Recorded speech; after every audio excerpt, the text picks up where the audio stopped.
তো আমরা আজকে একটা ইউনিক সিভি তৈরি করব, সেটা হচ্ছে কিছুটা ম্যারেজ সিভির মতো, ব্রাইড সিভি বা ম্যারেজ সিভি, যেখানে কি কি তথ্য থাকবে, আমাদের নাম থাকবে, টোটাল আপনার ছবি থাকবে, আর হচ্ছে আমাদের যাবতীয় যে ইনফরমেশনগুলো দরকার, যেমন হাইট, ওয়েট, এই বিষয়গুলো আমরা গুগলে এসে সার্চ করব, সিভি, ম্যারেজ সিভি দিয়ে সার্চ দিলাম।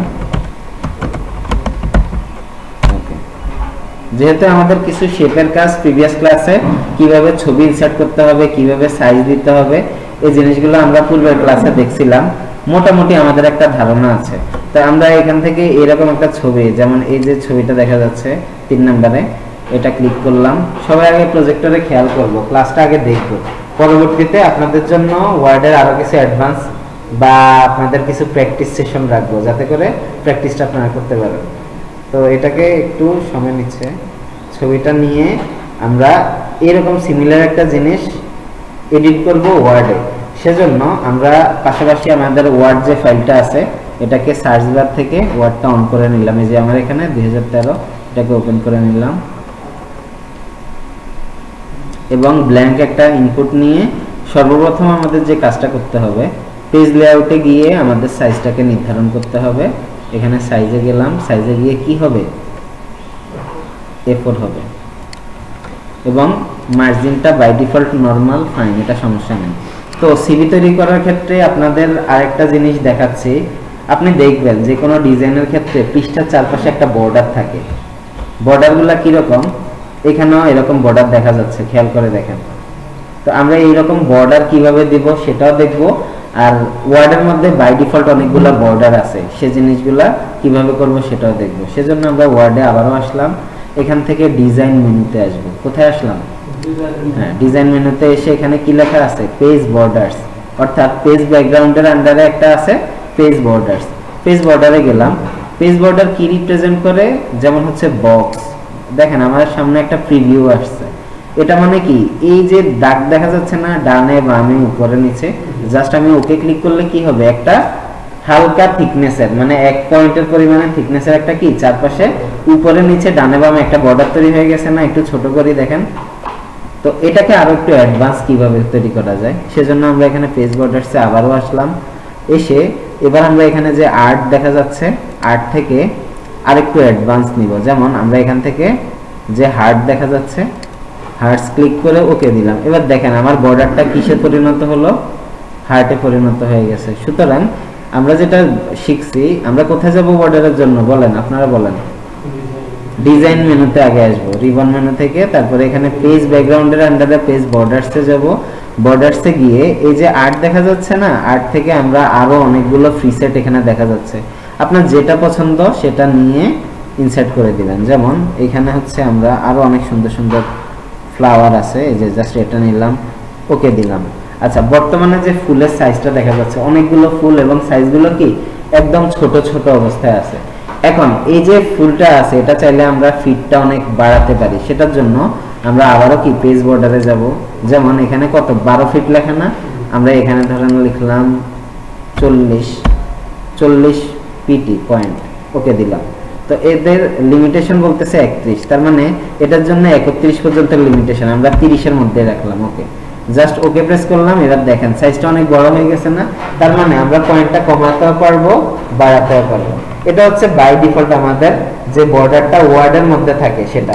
এছাড়া আরো অনেকগুলো আছে, আপনারা এগুলো একটু এক্সপেরিমেন্ট করে দেখবেন, নিচের গুলো আরো সুন্দর, যেমন এরকম আছে, ওকে দিলাম। অনেক অনেক সুন্দর প্রিসেট আছে, সবগুলো যদি সম্ভব হয় একটা একটা করে দেখবেন। তবে আমরা আরেকটু অ্যাডভান্স দেখবো। এবার একটু প্রজেক্টরে খেয়াল করি, আমরা এখানে নান ক্লিক করে একদম স্বাভাবিকভাবে যে একটা খালি পৃষ্ঠা থাকে ওইরকম করে নিলাম, পেজ বর্ডারটা উঠিয়ে নিলাম। এবার আমরা প্রথম যে কাজটা করব, এই ছবিটাকে সেভ ইমেজ করে সেভ করে নিব ছবিটাকে। ছবিটা কোথায় সেভ দিচ্ছি, ডাউনলোডস এর মধ্যে সেভ দিয়ে নিলাম। এবার আমি বলছি কি আরো সুন্দর সুন্দর ডিজাইন, যেমন এখানে যে ছবিটা আমরা কিছুক্ষণ আগে ডাউনলোড দিছি, এটাকে ওপেন করে আপনাদের দেখাই। এই ছবিটা খেয়াল করলে দেখবেন এখানে যে বর্ডারটা আছে, এই বর্ডারটা একটু ডিফারেন্ট, তাই না, ইউনিক। স্বাভাবিকভাবে যে ওয়ার্ডে আমরা কাজ করি সেরকম না, একটু ডিফারেন্ট। এই ধরনের বর্ডার আমরা কিভাবে নিতে পারি, এই বর্ডারগুলো নিতে হলে আমরা গুগলে সার্চ দিব, আপনারা নোট করে নিতে পারেন। A4 বর্ডার ডিজাইন লিখে সার্চ দেবেন। A4 বর্ডার ডিজাইন বা A4 বর্ডার PNG এটা লিখে সার্চ দেওয়ার পরে আমার সামনে খুব সুন্দর সুন্দর প্রিসেট তৈরি হয়ে আসবে, যেটা আমি ইমেজে গিয়ে ফাংশন করব। ইমেজে গেলাম, এবার দেখেন এরকম অনেকগুলো স্টাইলাইজ বর্ডার চলে আসছে আমার সামনে। এখন এখান থেকে ধরুন আমাদের এটা পছন্দ, এই ছবিটা, সেক্ষেত্রে আমরা এটাকে কি করব, সেভ করে নিতে হবে। বা এটা পছন্দ, এটাকে কি করতে হবে, অপশন ক্লিক করব, সেভ ইমেজ অ্যাজ, দেন এটা কোথায় সেভ হবে, আমাদের ডাউনলোডসে হচ্ছে, জেপিজি হিসাবে হচ্ছে। অনেক ক্ষেত্রে আমরা বর্ডার যে নিব সেটা পিএনজি হবে, ব্যাকগ্রাউন্ডলেস। তো এটা নেওয়ার পরে আমরা কোথায় যাব, ইনসার্ট মেনু থেকে যেভাবে আগে দেখছিলাম ছবি ইনসার্ট করা, পিকচারে গেলাম, পিকচারে গিয়ে ডাউনলোডসে গেলাম, ডাউনলোডস থেকে যে ছবিটা আছে এটাকে নিয়ে ইনসার্টে ক্লিক করলাম। আচ্ছা, বর্তমানে যে ছবিটা দেখা যাচ্ছে এই ছবিটা কিন্তু দেখা যাচ্ছে পিএনজি যে ট্রান্সপারেন্ট, এটার একটা ব্যাকগ্রাউন্ড চলে আসছে। যেরকম ছবি আমরা চাই না, আমরা যে ব্যাকগ্রাউন্ডলেস ছবি নিব সেটা হতে হবে একদম ট্রান্সপারেন্ট। সেজন্য আমরা এখানে টুলস ব্যবহার করতে পারি, গুগলে টুলস থেকে কালার, এখান থেকে ট্রান্সপারেন্ট ব্যবহার করতে পারি। তাহলে যে ছবিগুলো আমার সামনে বর্তমানে উপস্থাপিত হয়েছে এগুলো সব কি পিএনজি, ব্যাকগ্রাউন্ড ছাড়া ছবি। আচ্ছা, তো আমরা এখানে আবারও ক্লিক করলাম, করে আমরা অপশন ক্লিক করে এটাকে সেভ ইমেজ অ্যাজ।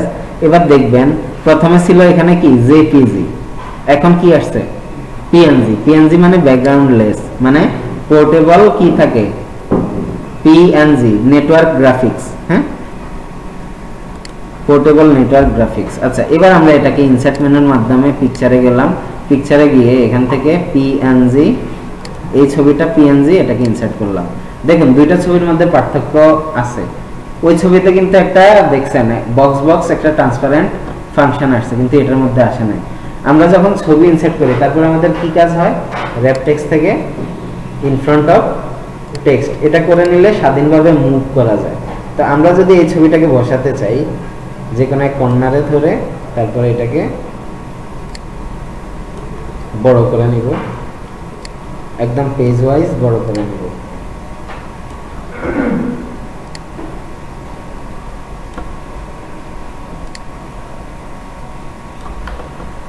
ওকে, এই হচ্ছে কি একটা ব্যাকগ্রাউন্ড। এছাড়া ধরুন আমার এটা পছন্দ না, আমি আরেকটা নিব, সেক্ষেত্রে আমাদের এখানে মেবি ডাউনলোড করা কিছু ছবি আছে, পিকচারে গেলাম, এখান থেকে এরকম বর্ডার থাকতে পারে, দেখি খুঁজে পাই কিনা। এই যে এখানে একটা দেখা যাচ্ছে, ইনসার্ট করলাম। এবার দেখেন এটা আরেকটু সুন্দর, তাই না?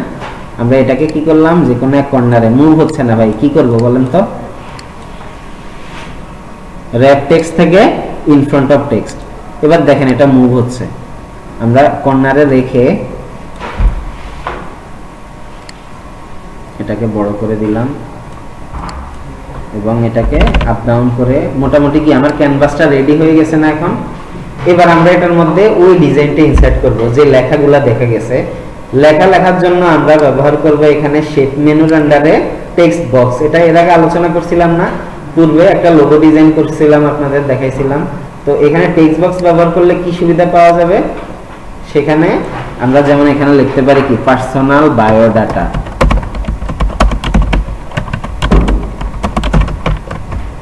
এবার এই লেখাটাকে যদি বড় করতে হয় আমরা কি করতে পারি, হোম মেনুর মাধ্যমে সাইজটাকে বড় করে নিতে পারি। এখান থেকে টাইপ ফেজ যেটা এজেন্সি এফবি এটা নিতে পারি। লেখাকে যদি বড় করতে হয় সেক্ষেত্রে আমরা শিখছিলাম এখানে সেন্স কেস থেকে কি করি, আপার কেস করে নেই। বোল্ড করতে হলে বোল্ড করে নিলাম। এটা হচ্ছে কি আমাদের একদম উপরে থাকবে পার্সোনাল বায়োডাটা। বাই ডিফল্ট এখানে দুইটা জিনিস আছে, কি কি বলেন তো, একটা ফিল কালার আছে, একটা আউটলাইন কালার আছে। এই জিনিসটা বুঝেন, এই যে কালো একটা দাগ দেখা গেছে বাহিরে, এটা মানে হচ্ছে আউটলাইন। আর পার্সোনাল ডাটার পিছে যেটা আছে এটা হচ্ছে কি একটা সাদা ব্যাকগ্রাউন্ড, যেটাকে আমাদের কি করতে হবে, উঠিয়ে নিতে হবে। সেজন্য আমরা ড্রয়িং টুলের কোথায় যাব, ফরম্যাটে আসব। ফরম্যাটে এসে এখান থেকে ফিল, নো ফিল এবং আউটলাইন, যেটা আউটলাইনকে নো আউটলাইন করে নিব। আচ্ছা, এবং এটাকে সেন্টার করে নিলাম।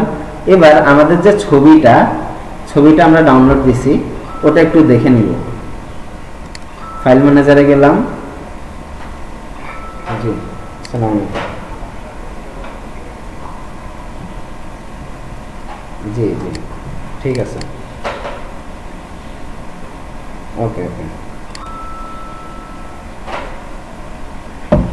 আচ্ছা, তো এই যে ছবিটা আমি বড় করলাম আপনাদের সামনে, দেখা যাচ্ছে না ছবিটা? এটাকে আমরা এক পাশে রাখবো। দেখেন এখানে একটা উইন্ডোজ আইকন আছে না, কিবোর্ডেও কিন্তু এরকম একটা উইন্ডোজ আইকন আছে। আমরা উইন্ডোজটা চাপ দিয়ে ধরে লেফট বাটনটা চাপ দিলাম, এটা কি বাম পাশে চলে গেছে। এবার ডান পাশে যে ওয়ার্ডটা দেখা যাচ্ছে এটাকে ডান পাশে রাখবো। তাহলে আবারও ওই একইভাবে উইন্ডোজটা চাপ দিয়ে ধরে রাইট বাটনটা চাপ দিলাম। দেখেন দুইটা অ্যাডজাস্ট হওয়ার জন্য আমার সামনে একটা প্রোগ্রাম আসছে। এবার আমি ক্লিক করে এটাকে ডানে বামে অ্যাডজাস্ট করে নিলাম। এখন কি আমি এটা দেখে দেখে এখানে টাইপ করতে পারবো, তাই না? আচ্ছা, এবার এইখানে লেখার জন্য আপনারা দুইটা কৌশল অবলম্বন করতে পারেন। প্রথমত যে ছবিটা আমাদের নিতে হবে, ছবি নেওয়ার জন্য আমরা ইনসার্ট মেনুতে গেলাম, পিকচারে গেলাম, এবং এখান থেকে যে একটা ছবি, যেমন এই ছবিটা দেখা যাচ্ছে, আমরা এই ছবিতে জাস্ট ইনসার্ট করে নিলাম। ছবিটা অনেক বড়, তাই না? এটাকে কি করতে পারি, আমরা ছোট করে নিতে পারি। আর অবশ্যই কি করে নিব, আমরা র‍্যাপ টেক্সট থেকে ইন ফ্রন্ট অফ টেক্সট করে নিব। আচ্ছা, এবার এটাকে এই জায়গায় রাখলাম। এখন যদি এই ছবিটাকে আপনারা সার্কেলের মধ্যে নিতে চান, সেক্ষেত্রে কি করতে পারেন, ক্রপ থেকে ক্রপ টু শেপ, বেসিক শেপের প্রথম যে শেপটা ওভাল আছে এটা ক্লিক করলাম। এবার রেশিওটা ঠিক করতে হবে, সেক্ষেত্রে কি করতে পারি, আবারও ক্রপে এসে অ্যাসপেক্ট রেশিও থেকে 1:1 করে নিতে পারি। তাহলে কি শেপ এবং অবজেক্ট দুইটাই সমান হয়ে গেছে। এটাকে আমরা এই জায়গায় বসে নিলাম। চাইলে আপনারা এখানে ফরম্যাটের মাধ্যমে, এখানে আউটলাইন আছে, আউটলাইন যেটা, আউটলাইন থেকে একটা ব্যাকগ্রাউন্ড দিয়ে নিতে পারেন, এটার কালারটাও একটু চেঞ্জ করে নিতে পারেন। তাহলে কি এটা পার্সোনাল বায়োডাটা লেখা হয়ে গেছে। এবার এই রিলেটেড আমরা ইনফরমেশন এখানে ইনসার্ট করব। তো এটা ইনসার্ট করার জন্য আমরা কি করব, আবার একটা শেপ থেকে একটা বক্স নিব, যেটার নাম কি টেক্সট বক্স। টেক্সট বক্স নিয়ে এইভাবে একদম ড্র্যাগ করে একটা শেপ তৈরি করে নিলাম। এতটুকুর মধ্যে কি হবে, আমার লেখাটা হবে। লেখার জন্য আপনারা এখানে ইনসার্ট থেকে টেবিলটা ব্যবহার করতে পারেন। এক একজন এক একটা ভাবে পছন্দ করে। আমরা যদি টেবিল ব্যবহার করি তাহলে চিন্তা করতে পারি এটা তিনটা ঘর। কিভাবে, এখানে নাম একটা ঘর, কোলন একটা ঘর, আর হচ্ছে এক্সাক্ট যে নামটা বসবে ব্যক্তির সেটা একটা ঘর। আমি ধরেন এটা সিলেক্ট করে এখান থেকে যে সাইজটা দেখা যাচ্ছে হোম মেনুতে, সাইজটাকে একটু বড় করে নিলাম, 16-র মধ্যে রাখি। আচ্ছা, এখানে ধরেন আমি লিখলাম নেম, কিবোর্ড থেকে ট্যাব ব্যবহার করে লিখলাম একটা কোলন, এবং আবার ট্যাব ব্যবহার করে এখানে লিখলাম অজয় কুমার।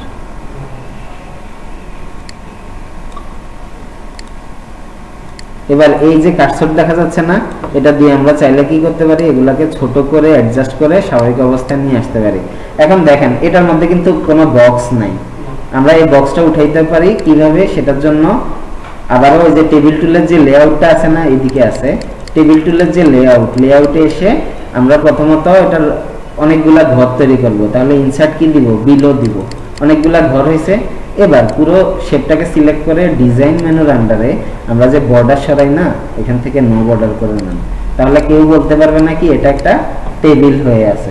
এবার আমি জাস্ট হচ্ছে এখানে যেমন ডেট অফ বার্থ, তারপর এখানে লিখে নিলাম 27081998। এভাবে আমরা র্যান্ডমলি হচ্ছে ইনফরমেশনটা ইনপুট করব।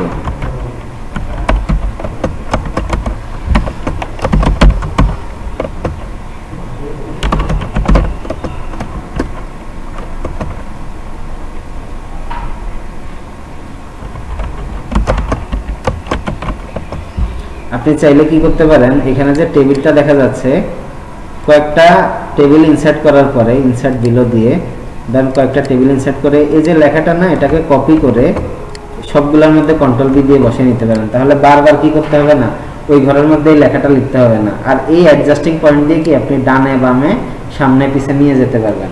টেক্সট বক্সে কিন্তু আমরা আরেকভাবে লিখতে পারি, যেমন সেটা হয়েছে কি হাতে লেখার মতো।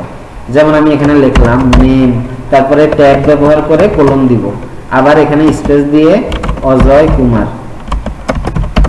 এবারে ইন্টার দিলাম। ইন্টার দিয়ে ধরেন এখানে লিখলাম যে অকুপেশন বা ব্লাড গ্রুপ,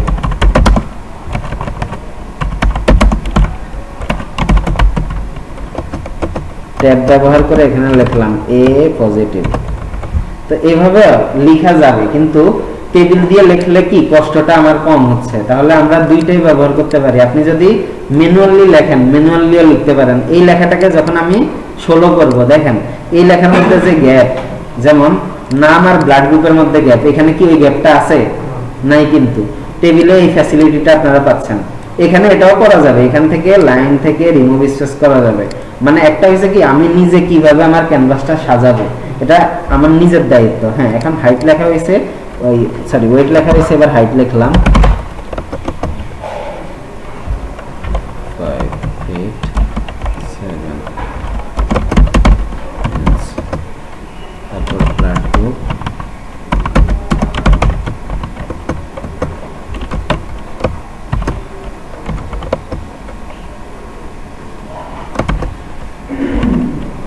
তারপর হচ্ছে এডুকেশন। শর্টকাটে লিখলাম। এবার আপনারা যদি চান, এই জিনিসটা কি একটা পার্সোনাল ডিটেইলসে, এখন এই লেখাটাকে আমরা কপি করে ফ্যামিলি ডিটেইলস, কন্টাক্ট ডিটেইলস এইভাবে কি এন্ট্রি করে নিয়ে নিতে পারি। এই কাজটা একটু দ্রুত করা যায়। আমি চাইলে দ্রুত করতে হলে কি করতে পারি, বক্সটাকে ছোট করলাম, ফরম্যাট থেকে ফিল কালারটা নো ফিল, আর বাহিরে একটা বক্স দেখা যাচ্ছে সেজন্য আমরা নো আউটলাইন করে নিলাম। যেহেতু কি এটা টেক্সট বক্সে লেখা হয়েছে, এখন দেখেন যে কোনো দিকে এটা মুভ করা যায়। টেক্সট বক্সে লেখার কারণে কি স্বাধীনভাবে যে কোনো দিকে মুভ করা যায়। আচ্ছা, এখন এইখানে ধরেন আমি একটা আবারও ইনসার্ট থেকে একটা বক্স নিতে পারি। ইনসার্ট থেকে কিভাবে নিব, শেপের আন্ডারে বেসিক শেপের প্রথম যে শেপটা, ধরেন এখানে একটা শেপ নিলাম, এখানে আমি লিখলাম যে পার্সোনাল ডিটেইলস। পার্সোনাল ওয়ার্ডটা ভুল আছে। আচ্ছা, এটাকে আমরা চাইলে একটু বড় করে নিতে পারি, বোল্ড করে নিতে পারি, এবং যদি আমাদের টাইপ ফেসটা পছন্দ না হয় আমরা টাইপ ফেস চেঞ্জ করে নিতে পারি, এটাকে আপার কেস করে নিতে পারি। এবং আমাদের মোস্ট ইম্পর্টেন্ট এখান থেকে কি করতে হবে, ফিল কালারটা নো ফিল, আউটলাইন কালারটা নো আউটলাইন করে নিতে হবে। তো এটা কি একটা পার্সোনাল ডিটেইলস হয়েছে। এখন ধরুন আমরা কিছু চাচ্ছি যে এরকম ভাবে যে দুইটা শেপ দেখা যাচ্ছে আমাদের সামনে, আমরা এরকম ভাবে একটা ফ্যামিলি ইনফরমেশন থাকবে, অর্থাৎ ফ্যামিলি ডিটেইলস, আর একটা হবে কি কন্টাক্ট ডিটেইলস। তাহলে দুইটাকে সিলেক্ট করে আমি কন্ট্রোল ডি বা কপি করে কন্ট্রোল এবং শিফট চেপে ধরে আরেকটা তথ্য এখানে নামিয়ে নিলাম। এখানে লিখলাম কি যে ফ্যামিলি, FAMILY, ফ্যামিলি ডিটেইলস, এবং এটাকে আবারও আগের মতো করে বড় করে নিতে পারি চেঞ্জ কেসের মাধ্যমে। তো এটা হচ্ছে কি, এবার ফ্যামিলি ডিটেইলসে তার নাম থাকবে না, এখানে হবে কি ফাদার নেম,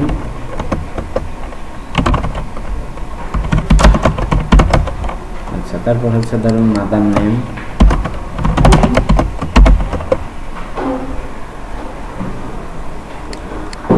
মাদার নেম, তারপর হচ্ছে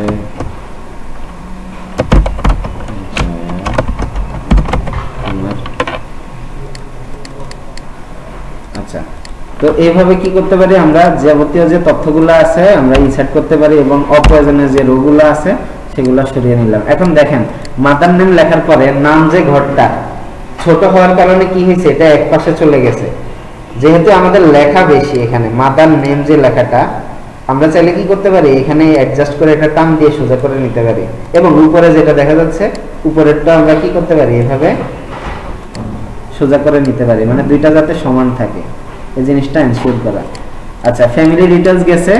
এবার আমরা এই দুইটাকে সিলেক্ট করে, যেহেতু এটার ঘর একটু ছোট, বক্সটাকে একটু ছোট করলাম, করে আবারও এই দুইটা সিলেক্ট করলাম, কিবোর্ড থেকে কন্ট্রোল চাপ দিয়ে ধরলাম, একটা প্লাস বাটন আসছে, আমরা চাইলে কন্ট্রোল ডিও ব্যবহার করতে পারি ডুপ্লিকেট করার জন্য।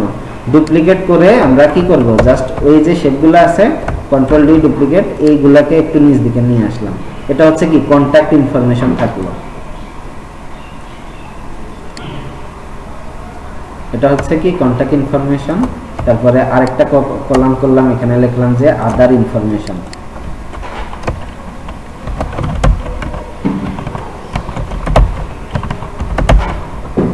আদার ডিটেইলস। এটা হচ্ছে কন্টাক্ট ডিটেইলস। দেন এটাকে আমরা আবারও আপার কেস করে নিলাম, এই শেপটাকে সিলেক্ট করে আপার কেস করে নিলাম। তো এইভাবে মোটামুটি কি আমাদের একটা ফরম্যাট রেডি হয়ে গেছে, তাই না? এগুলাকে কি আমরা চাইলে এডিট করে নিতে পারি, যেহেতু সময় একদমই স্বল্প, শর্ট করার জন্য আমি আর একটা এডিট করলাম না। এবার এই যে সিভিটা তৈরি হচ্ছে না, এটাকে আমার সংরক্ষণ করার জন্য আমরা কি করব, ফাইল মেনু থেকে সেভ বাটনে গিয়ে ব্রাউজে চলে যাব সরাসরি।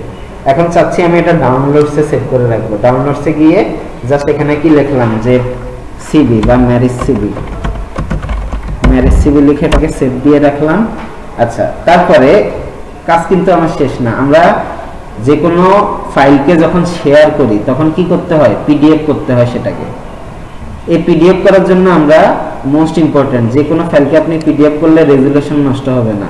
আর যদি এই ফাইলটাকে পিডিএফ না করেন তাহলে অনেকগুলো, যেমন যদি এখানে বাংলা লেখা থাকতো তাহলে ওইটার কোয়ালিটি লুজ করতো বা ফন্ট চেঞ্জ হয়ে যেত। তো এই যখন হচ্ছে আপনার সবকিছু দেখতে যেমন এখন দেখাচ্ছে হুবহুব এইরকম রাখতে চাচ্ছেন, তখন আমরা কি করব, ফাইল মেনু থেকে এক্সপোর্টে যাব, এক্সপোর্ট থেকে পিডিএফ করব। এটা হচ্ছে আপনার যখন কাউকে আপনি মেইল করবেন বা হোয়াটসঅ্যাপ করবেন, আপনি যখন পিডিএফ করে কাউকে কোনো ফাইল পাঠাবেন তখন কি হবে না, ফাইল সাইজ নষ্ট হয় না, রেজুলেশনটা ঠিক থাকে। তো এই জন্য আমরা কি করব, পিডিএফ তৈরি করে নিব। ওয়ার্ড ফাইলটা রাখবো যেটাকে আমরা সফট কপি বলি, তাই না। এখন পাবলিশ করলাম। আচ্ছা, সেভ, এবং এটা অটোমেটিক আমাদের গুগল ক্রোম বা অন্য কোনো ব্রাউজারে সরাসরি ওপেন হবে। আচ্ছা, সেভ করলাম। এবার আমরা দেখেন এখানে যে ফাইলটা ম্যারেজ সিভি লেখা আছে, এই ফাইলটাকে জাস্ট ওপেন করলাম। এটা হচ্ছে কি, যখন প্রিন্ট করি না আমরা, প্রিন্টের আগের অবস্থা এরকম হবে। একটু লোডিং হচ্ছে। তাহলে কি কিছুক্ষণ আগে আমরা এটা নিজেরা তৈরি করছি, তাই না। একদম কি এটাকে এডিট করা যাবে না, কিন্তু যে সফট কপি মানে ডকুমেন্ট ফাইল, ওটাকে কি করা যাবে, এডিট করা যাবে। ঠিক আছে। তো এটা হচ্ছে কি আপনাদের একটা রাফ ওভারভিউ দেওয়া হয়েছে। আশা করি আপনারা এই জিনিসটা পারবেন। তবে আমি আপনাদেরকে অ্যাসিস্ট করব, যদিও এই জিনিসটা অনেক দ্রুত স্বল্প সময়ে দেখানো হয়েছে, অনেকগুলো বিষয় আপনাদের কাছে একদমই নতুন ছিল, তবে আমরা একটু সময় নিয়ে চাইলে এটা করতে পারবো। হ্যাঁ, তাহলে আজকের জন্য যে ক্লাসের যে বিষয়টা আমরা এখানে শেষ করতেছি। ওকে।